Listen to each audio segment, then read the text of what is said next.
what would he think? What would he think of St. Peter's? What would he think of the wealth and the power and the self-justification and the wheedling apologies?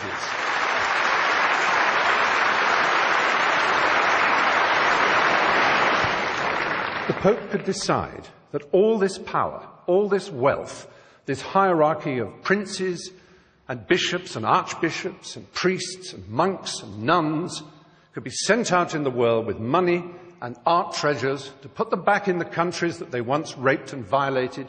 They could give that money away and they could concentrate on the apparent essence of their belief.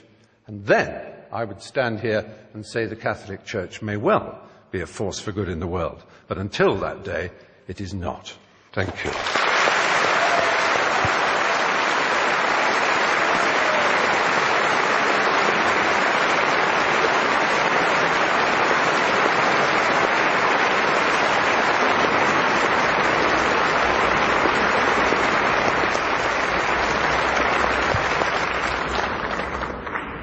Well, Stephen Fry, thank you very much. So you've heard all our four speakers.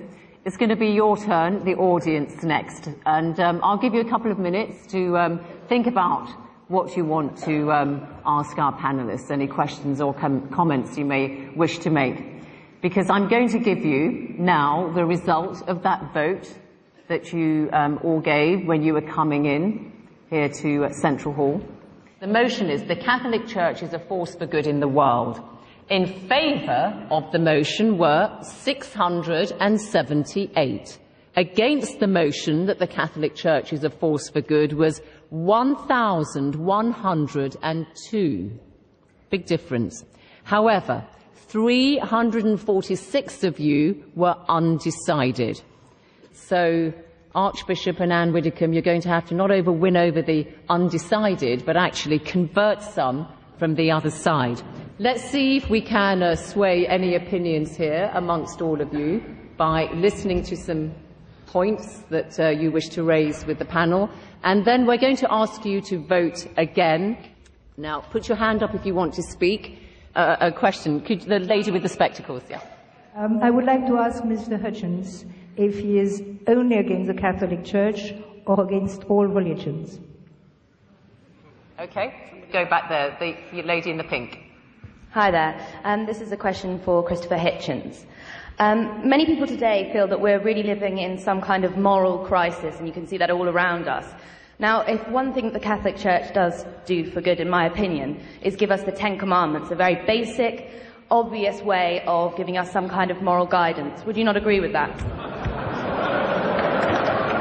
Yeah. The lady in front began by asking me, do I reserve this condemnation only for the Holy Roman Church and not for other Catholics, for example, like Byzantine Catholics and Protestants and so on? I think they're all the same equivalent glimpses of the identical untruth. Now, of the commandments, the first two or three are entirely about fearing the author of the orders. Entirely about being terrified of someone who you're enjoined to love. I don't know about you, ladies and gentlemen, but the idea of compulsory love has always struck me as a bit shady. Especially if you're ordered to love someone who you absolutely must fear. So the first three are, look out for me and keep at least one day of mine where you'll be terrified full time. Anne Widdecombe, Ten Commandments, firm bedrock of moral teaching. I would have thought it quite obvious that the Ten Commandments set out a blueprint for a moral and successful society. Let us just look at some of them. Honour thy father and thy mother. Think of today's disrespect.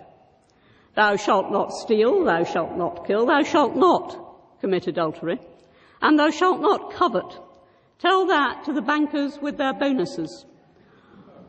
Okay. Archbishop, do you want to come in briefly on this? The Ten Commandments are in the Bible, but my father knew it before he became a Christian. All African religions recognized those basic norms of morality. Everybody knows that. All right. Let's take some more questions from the floor. Okay. This is a very simple question for Anne Widdecombe. You might think it may be a naive question. If so, I'd be very happy to be educated. Why is it wrong for a woman to become a priest, but perfectly acceptable for a woman such as yourself to become an MP? Okay, thanks. I think we're going to go just here next. Yeah. Anne raised a point regarding the billions that are poured into Africa.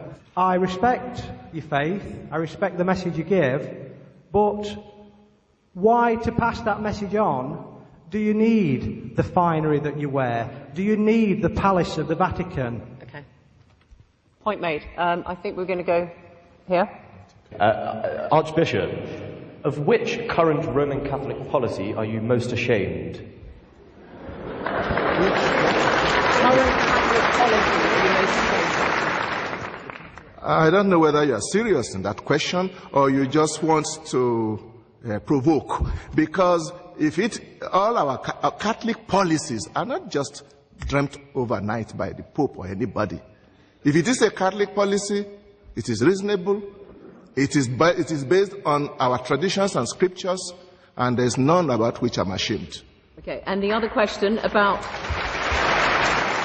and I don't know what billions of that he says the Vatican has. The billions of this world, I think, are not in the Vatican. We know where they are, and they are not coming to Africa. On the contrary, Africa has been sucked dry by those people, those multinationals. They are the ones who should be bringing our money back to us. I think we are targeting the wrong place.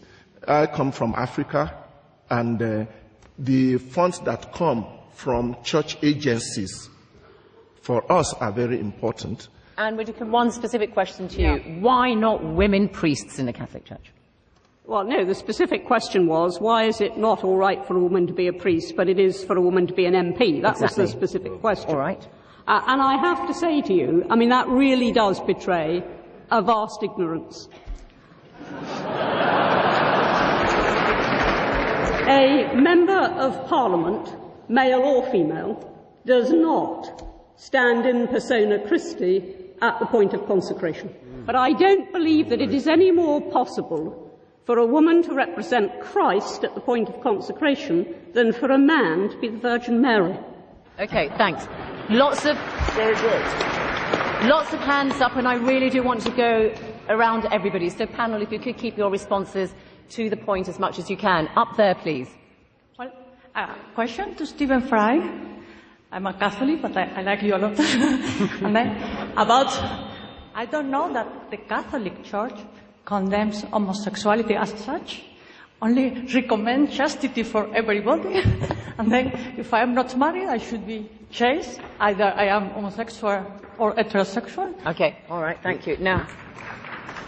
Hi, question for Anne Widdicombe, actually. You accused Christopher Hitchens of judging the Catholic Church by the standards of the time, but surely the truths in your doctrines are either eternal or they're not. Okay. Stephen Fry, the question about the Catholic Church apparently doesn't condemn homosexuality, that question asked. Well, I'm afraid it simply does. It does condemn it, yes. It calls it the official word is disorder, but it was refined by the current pontiff, Ratzinger, who called it a moral evil. But on the other hand, we must remember, as the point that was made, is that the Church is very loose on moral evils, because although they try to accuse people like me who believe in the empiricism and the Enlightenment of somehow what they call moral relativism, as if it's some appalling sin, where what it actually means is thought, they, for example, thought that slavery was perfectly fine. Absolutely okay, and then they didn't. And what is the point of the Catholic Church if it says, oh, well, we couldn't know better because nobody else did? Then what are you for? Okay.